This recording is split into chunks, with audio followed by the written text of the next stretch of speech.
Gunny, with your experience at Ag Explorer, what's the best way to measure ROI on a nutritional product? Too many times in farming, we take a look at the total acre investment that we have to put a crop out with seed, fertilizer, chem, all the inputs that you have from rent and fuel and equipment and labor. And we want to lump that all together and put it in one big spend. The thing that we have to do when we measure these extra micronutrients, these extra technologies with plant nutrition products, is you have to look at the incremental bushels that you produce. So let's say I invest $10. Notice I said invest and not cost, right? It didn't cost $10. We're looking for return on this investment. So I want to see that specific return. And if I invest $10 an acre and we get a 10 bushel return on corn, that's $1 per acre that it costs us for an investment to put that crop out. So you have to measure against the incremental bushels. And that's what you have to do, is look at just those bushels. Hanging out with Brent from Ag Explorer, the director of sales, and I'm going to learn how their product architect actually helps the plant build itself. Architect's very specific on timing, so it's built for that vegetative stage, or the architectural phase as we call it in AgX. During that stage, a lot of things are going on. It's coming out of that early development stage and it's starting to produce fruit, right? Or starting to manage itself to produce fruit. So that thing is designed as that plant is going into, especially on corn, what's going on ovule development, and it's deciding on what that environment is giving it. It's there to design to give it a bigger root system, bigger, stronger leaves, acts as a solar panel so it can collect energy. And that thing is there to trick that plant really into thinking it's in its best environment and has the ability to put on as much yield as possible. So does it really matter what type of sulfur I use? I will say yes. I think it does. We've lost our sulfur from the atmosphere, right? So now we have to turn to alternative sources. Initially, we turned to elemental sulfur, which is a very, very pure form of sulfur. However, it's not very readily available, and it has to go through this breakdown conversion to be able to be a plant available. So really, we want to try to look for a sulfate form. So you think about a couple different ones out on the market, potassium thiosulfate or ammonium thiosulfate. Those are the readily available ones to the plant. So we don't want to completely replace that base sulfur program, but we do want to try to look at maybe backing down on some of those base sulfur pounds and try to get into some foliar applications a little later in the season. Talking to John Murphy, the director of agronomy at Ag Explorer, and you're going to explain to me how I can actually help my roots throughout the growing season. Yeah, so man, when I think about roots and I think about soil, a lot of times it's underground, which is going to make the biggest difference. And I think getting roots established and then getting as much of that volume occupied as we can is the most important. One thing that always surprised me, we go out and dig up a great corn plant, 3 to 5% of the volume. So little changes make a big difference. What is that going to be? Zinc is a huge one. Let's stimulate root growth through auxin development. Utilizing biologicals, mycorrhizal fungi is a natural way to explore more of that soil. And then humic acids, right? We know humic acids hold nutrients, but it also helps us with branching and root development throughout the whole season. So it's the best thing that we can do to get started. We put all the money in the ground. Let's capture our ROI. The biggest thing that stands out to me in this is the sulfur side of it. Yes. That seems like a hot topic in agriculture. Yep. We always called it a micronutrient. I don't know that it's a micronutrient anymore. Yeah, it's a secondary macro now, right? And so when we think about it, the secondary people think, well, maybe it's not as important. It just simply means it's not needed as much as N, P, and K. Yep. But when we think about that sulfur, I'm glad you brought that up. I mean, we farm in a sulfur deficient environment now. Yep. When you go back 50 years, 40 years, we were getting 25 to 30 pounds of sulfur free every single year. Yep. The latest maps that I saw come out, we're talking maybe 3 or 4 pounds. Yep. And when you think soybeans or corn, I mean, when we're thinking the higher yielding environments, you're talking 30 pounds of sulfur that we're going to need. That's a lot of sulfur when we boil it down. Yeah. And I'm convinced when we see something like this XR5 KSB perform on soybeans, a lot of it's that sulfur, and it's so visual, right? It helps with chlorophyll, so it gives us that nice green color. Yep.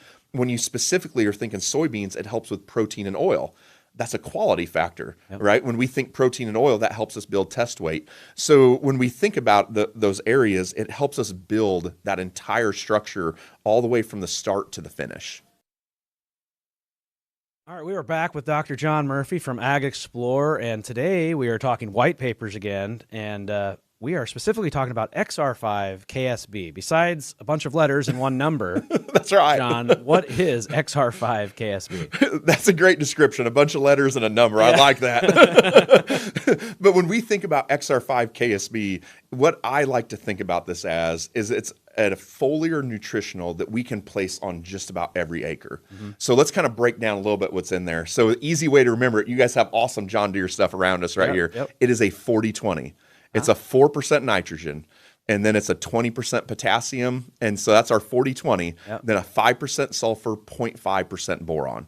And so it is a really solid, well-placed nutrient as we want to think about it. Okay, that helps. Let's get into this white paper. Then it's more like white papers. I have two sitting here in front of me. Definitely. Explain why you guys did this and the meaning behind it. Definitely. So we do a lot of grower meetings throughout the year, and what we've really made a push into is how can we show education and how can we show, let's call it proof of concept, right? It's one thing for John or Gunny or Ben or someone to stand in front of a group, but let's show people what it looks like in the real world, and then let's give an explanation as to why. Because that's one thing I found. People want to know, why does it work?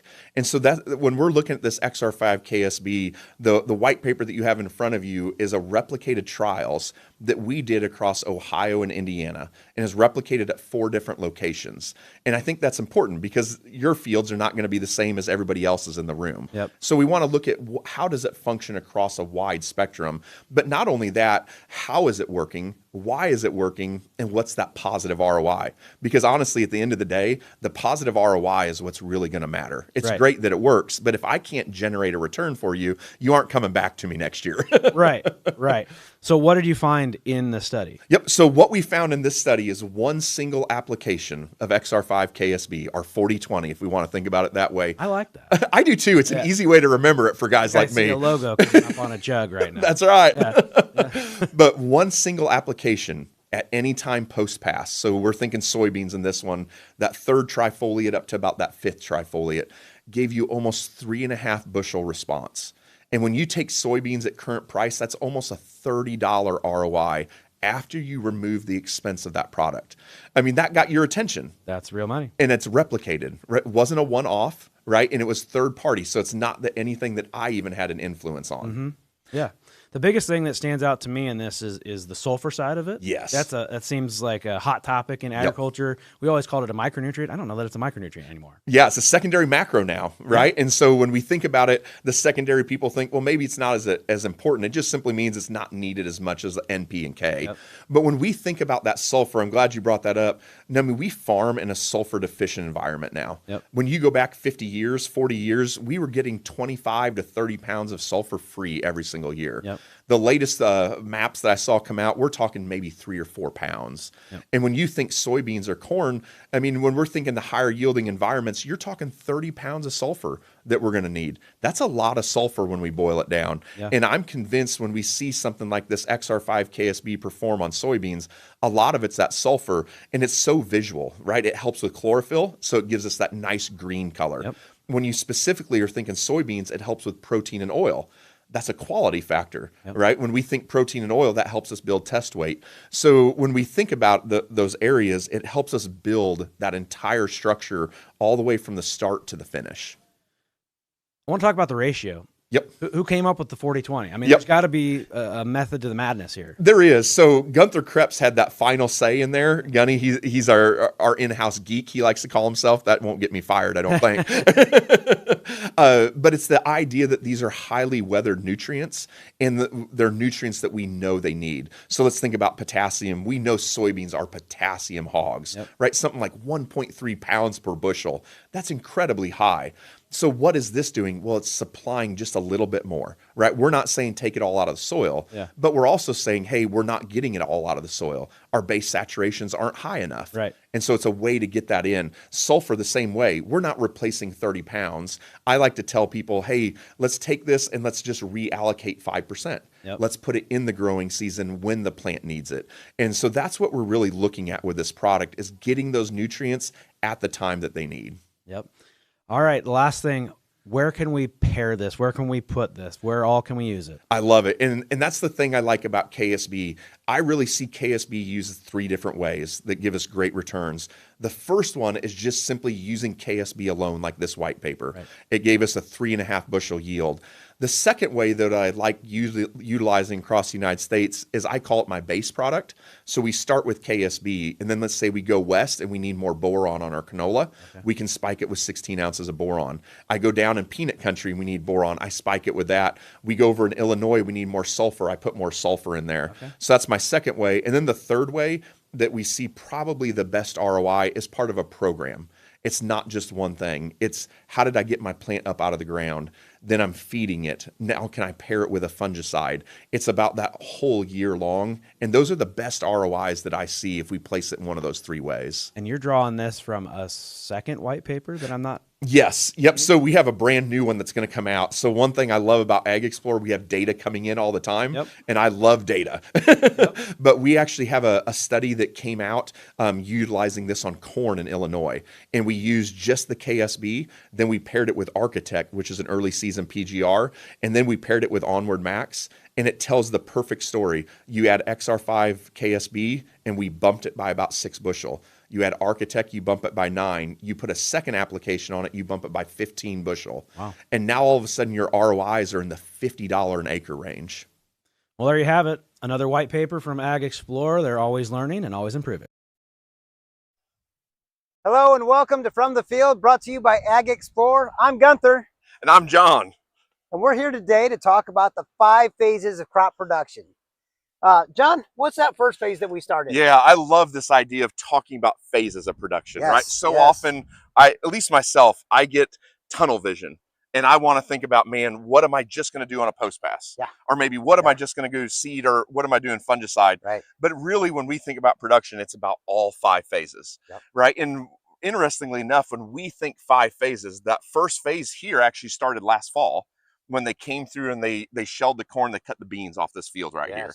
And that's really what starts to set the stage. So Gunny, when you think in general, man, what are things we need to be doing for success in what we call that foundation stage?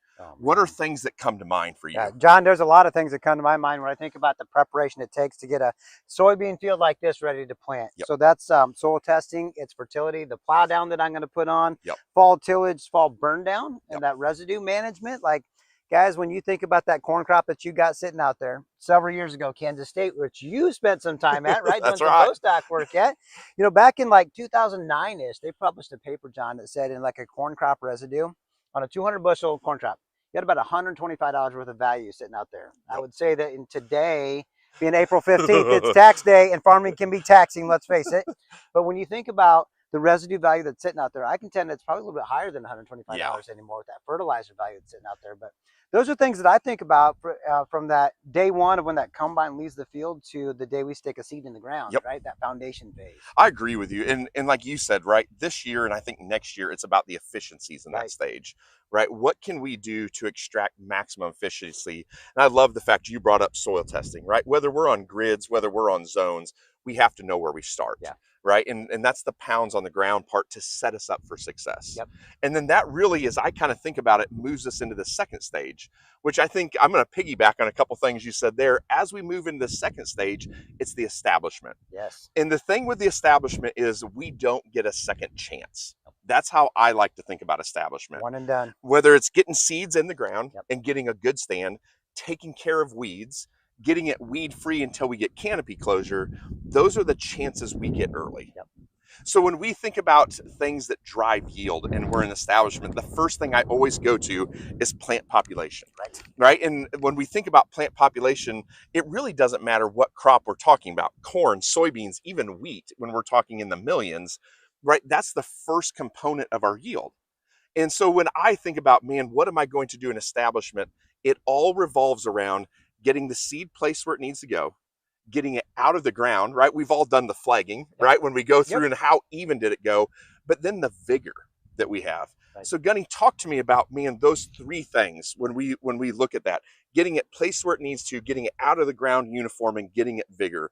What are we doing with those areas? So let's talk about placement.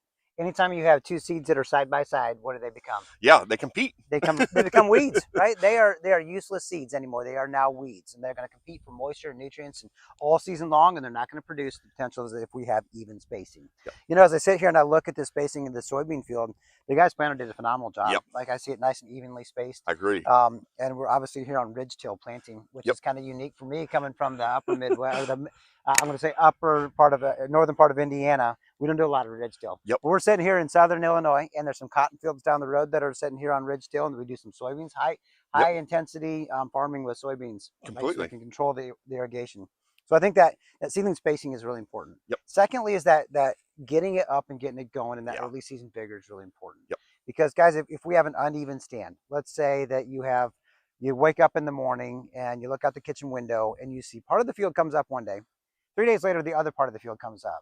And that's a problem. That means you got to manage that farm differently all season long. Definitely. Think if we were standing in corn. If that was corn and you're 3 days behind in maturity, when it comes tassel time and guys are trying to pull the trigger on spraying fungicide at tassel, Yeah. you know, that's something you got to, do you go early on one and late on the other? Yep. Or vice versa? Right. So it's a challenge. So you want that seedling to come up and get established and have that vigor early. Yep. Right, and kick it off, because we're finishing up that emergence stage right now as we sit here in BC with the cotyledons and the first unifoliate comes out. Just starting to unfurl. Yep, and we're getting ready to go into that next phase. But those are things that I think about in that emergence, that establishment phase. That's so critical to the success.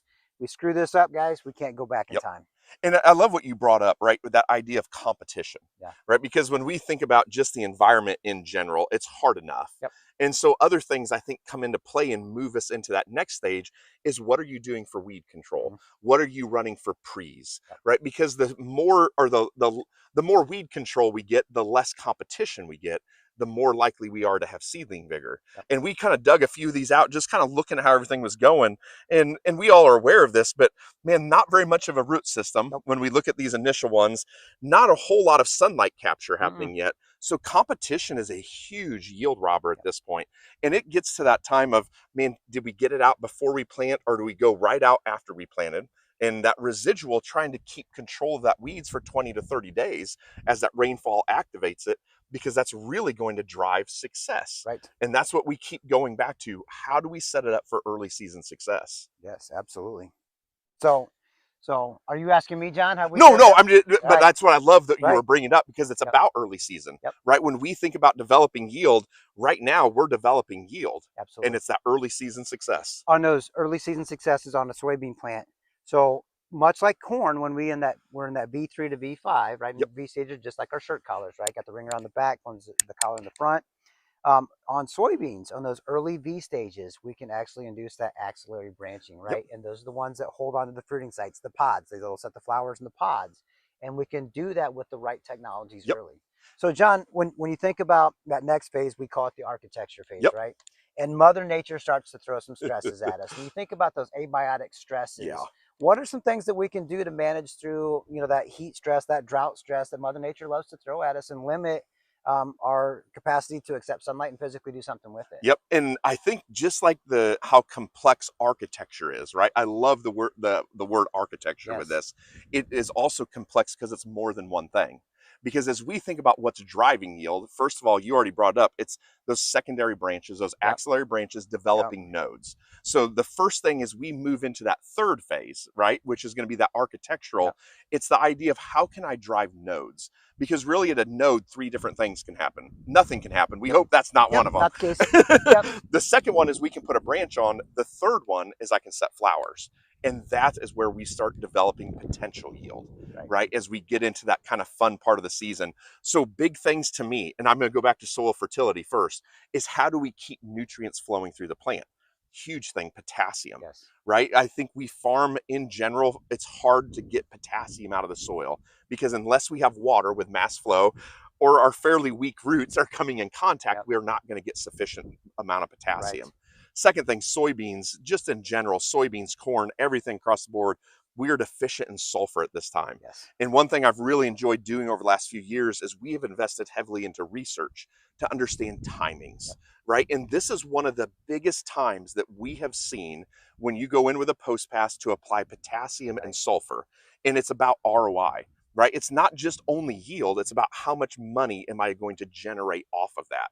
And so those are two huge things. And then the third thing, and I think this becomes one of the bigger ones, is how am I going to mitigate that stress? Yes. Because even if we've done everything correct and the temperatures are in the 80s and we've got flood irrigation, we still have stress events.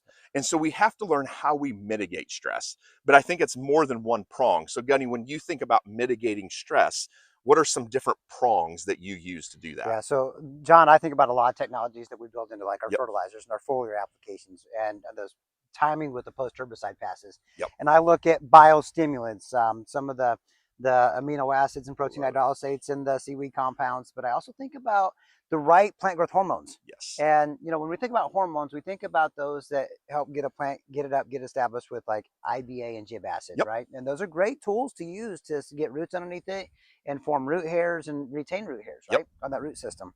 And tell it to spend its energy on roots followed by shoots. But it doesn't tell it to spend its energy on stress reduction. And that's where like a hormone called GABA, like that gamma aminobutyric acid. Guys, in the human body, GABA is what drops stress on humans and plants. It does two primary things. One is it drops stress, the abiotic stresses from drought and heat stress. And two is it helps mobilize nutrients. And it takes what nutrients you have in those stress events that are inside that plant and makes them more efficient. On top of that, I want to elaborate on something that you brought up. I asked the farmers a lot of questions about split applying nitrogen, and everybody's like, yes, the first thing we should do is to split apply nitrogen before we ever buy a nitrogen stabilizer or nitrogen management tool. Right? And I agree with them. But like you said, that there's two nutrients that we need to farm differently. And it's sulfur and it's potassium. And like you said, we're farming in a sulfur deficient environment, and we got to have that potassium. And we got to remember, folks, if you're watching this and you're a farmer, you got to understand that plants drink nutrients. And if you don't have that moisture there to drink those nutrients, you got to think about supplying them differently and spoon feeding those crops. But those are both, one's a macronutrient with potassium, and the other one's a secondary macronutrient. You still need in high volumes. And I can promise you, you're not getting it from Mother Nature anymore like we did when me and you were kids. We're the same age. That's right. When we were kids back in the 80s, we used to get acid rain, right? And we used to get free sulfur. And now we don't. And let's face it, with our genetic potential that we have today, we're limiting ourselves if we don't have a good, solid, split applied foliar program. And that sulfur, I want to go back to that because when we think about timings and we think about what sulfur does, sulfur is so important in helping plants, whether it's soybean, corn, rice, and I mean anything around there, utilize nitrogen, but also form proteins, including chlorophyll, which is going to capture that sunlight, which is going to help us drive that yield. And I know I go back to data, but I'm a fairly data-driven person. When you look at those applications early season, year after year, 4,000 replications after replication, we continue to see this is one of those critical times where we can really cause that inflection point to go up by applying those nutrients. And I'm done harping on data for now. You are the data geek. You are the data geek of Ag Explorer. So John, we work in the architectural phase to build a plant structure. That's why we don't call it a vegetative stage. We're more specific. What are leaves? So we always want to say they're solar panels, and they are. That's what everybody says first. They're going to capture that energy, but it goes beyond solar panels. Because when we get later in the season, what do we use? We actually cannibalize all of that to fuel that reproductive, that maturity. So it almost becomes more like a fuel barrel. Right. I love asking the question, how many guys got a 100-gallon diesel fuel tank only on your farms, right? And everybody laughs and it's like, no, we don't. And I'm like, well, why not? Why don't you just have a 100-gallon diesel fuel tank? The answer is you need fuel when it's go time. When it's fun for that tractor to get out and plant this farm, or that sprayer to come out and spray this field, or that combine to come out with the catch carts and the grain trucks and all that, you got to fuel when it's go time. Plants are no different, because when we go into this next phase, which is the phase of... When we think about it, it's reproduction. It's the fun part, right? We start to see the flowers. And that's where we got to have that energy, right? That's the start of that energy draw on what we stored up from that architecture phase. So John, when you think about reproduction, what are some things that you think about that can limit the success of a plant, and things that we can do to influence the success of a plant? Well, first let's start with soybeans, because we're holding one and they're kind of fresh in my mind, right? When I think reproduction in soybeans, let's just kind of break it down simple. R1, R2 is all about flower success, right? And when we think about what drives yield, not only do we need to form flowers at the nodes, we need to figure out how we can keep more. And it's not that we have to keep 25% more, right? We're talking keep 5, 6, 7% more to start to drive that yield. So that's the first part. But then beyond that, we start to form pods, right, in R3, R4. Then we start to fill them in 5 and 6, and then we finish them out at maturity. Yeah. And I think we need to kind of think about those different stages so that we understand, man, as I move through reproduction, how am I managing those successes? Because we've all been there. I experienced it last year. Yep. The beans were set up great. We have a late season dry and heat that comes through, and we start aborting flowers, we start aborting pods, and you can just watch your yield walk away. You work to make the yield potential, and then we just gave it all away. Yep. And so when things I think about there, and I'm going to go back to what you said, plants are going to drink nutrients. Yes. Potassium continues to be very important. In fact, if you go back to data, and I said I was only going to leave it for a minute, right? But the second most important time for ROI, when you look at soybeans and corn, is when we move into that reproductive time frame. Right. So that tassel time, brown silk on corn, when we're kind of that R2, R3, so that fungicide pass on our beans. And I think we're doing a couple of things when we look at potassium, sulfur, and boron there. That potassium is helping to keep the water balance in the plant. So we're not saying you can overcome all drought, right? But when we keep that water balance, it allows us to pull more of those nutrients up. Well, what drives yield? Nutrient extraction from the soil. We still know we need sulfur because up until R4, R5, the soybean plant's still growing, right? And so we still need to be supplying that. Plus it goes into protein. We did some really cool studies looking at a little bit of sulfur late and protein bump on soybeans. And over most of the replications, we saw a positive bump in protein. That's quality. And then obviously, whenever we want to move things, we got to talk boron, right? Because boron is what really is going to help govern that movement, help drive that movement. And as you know, most of our soils that we deal with, maybe 0.8 parts per million on boron. It's impossible to find. Right? If you think about ping pong balls, the chance of you finding one ping pong ball out of a million blindfolded when you need it, not a real good chance. No, I mean, so that's the first thing that comes to mind is thinking about what you said, how do they drink nutrients? But when you think about how do we keep more flowers and how do we keep more pod set, what comes to your mind? So I think about that dropping stress. When Mother Nature turns off that spigot and she gets hot and she gets dry, that's when those plants start to abort those pods and abort those blooms, right?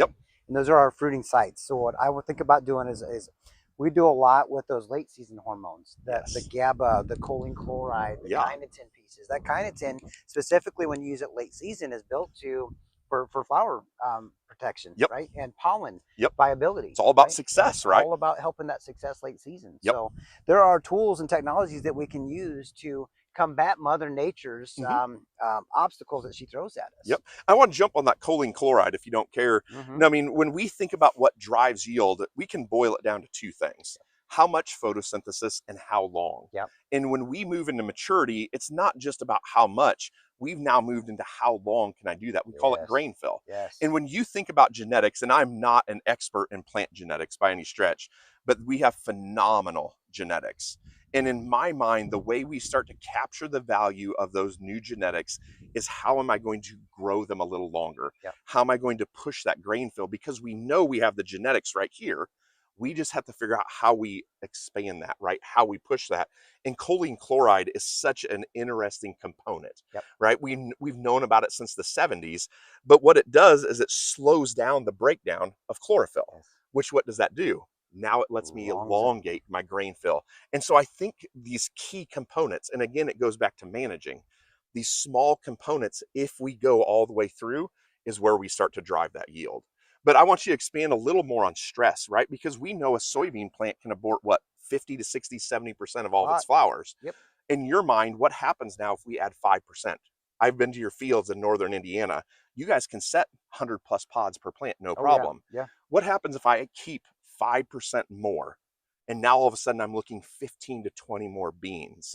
What's that do? So guys, when you think about it, that's fruiting sites. That means you have more physical beans that are set on that pod. That does not equal more yield just because you have more pods.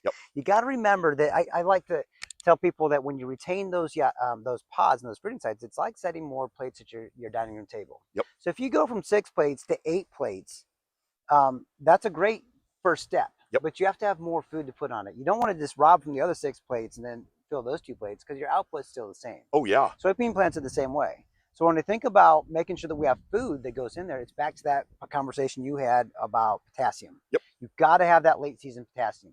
I love an R2, R3 potassium application.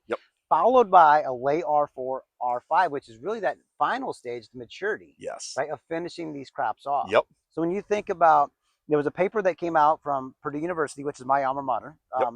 So Purdue University Extension, I think it was Dr. Sean Castillo, put out a paper in 2019 that blew my mind. A professor at a university actually challenged the status quo of how we farm. Finally. So he says, you know what? We give up on crops too early. You've caught my attention. I want to know more now, right? So I read about this, and he's like, guys, there's yield to be made when we come out with late season applications. Yep. I've seen it with potassium and I've seen it with sulfur in those late season applications. I always complement with boron because it helps facilitate the flow of getting those nutrients in there. Yep. But I'm telling you guys, I have seen 62-pound test weight out of soybeans by a late season application of potassium acetate specifically. That's just, it'll knock your socks off. I'm not saying it's every year. Sure. But I have witnessed it, and I've witnessed on a 500-acre trial that I did one time. Yep. And it was just something at 47 years old that we are now, John, I never witnessed this before. Yep. And it was something to be said about his paper that he put out. Yep. So now a lot of my talks, if you have the means to do so, and I don't mean the money, I'm talking about the ability, the time, the manpower to physically get it done. I run my fungicide at late R2. I don't wait till R3. So I want to be in front of any stress events. That's where I run like an Onward Max type stress reduction agent with my fungicide, and then also with my XR5 KSP, which is potassium acetate, sulfur, boron, everything you just talked about. It's the utility player, right? It's an easy thing to move. And then I come back again and I hit it again with potassium and boron. Yep. And I think that's key though. And you're talking about small amounts, right? Yep. We're not talking gallons and gallons. We're talking small amounts at a specific timing. And even at this point, I'm thinking about some of the things we've done over the last couple of years, and we think about managing our yield. I think this is where some tissue tests can come into play, right? It's not the end all be all, but you take soil tests, you take tissue tests, and what we have noticed over the last couple of years is very consistent deficiencies across the United States in your borons, your sulfurs, and your zincs. Now you get a little further east in here, manganese comes into play, right? But across the United States, and I'm talking from Minnesota, Iowa, Missouri, all the way over to Ohio, those are common deficiencies that we're seeing late season.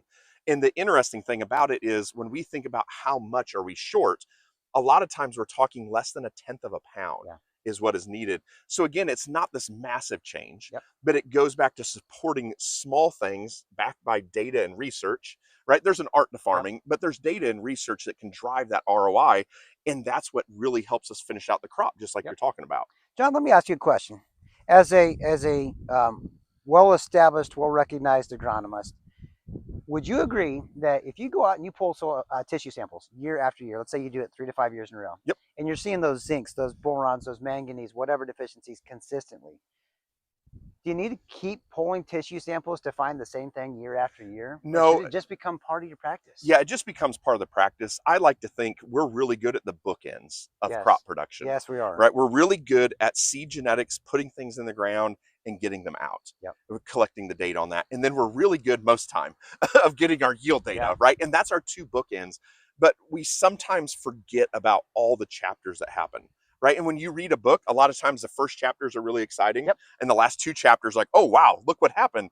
And we kind of miss the middle chapters. And I look at like those tissue tests over time as being those. Zinc is not necessarily a fun thing to think about late season. Now, I mean, when we think manganese, man, it's not a fun thing to think about photosystem too. Oh, wow. Right? But it's those small things that we can do. Now, do we need to continue them?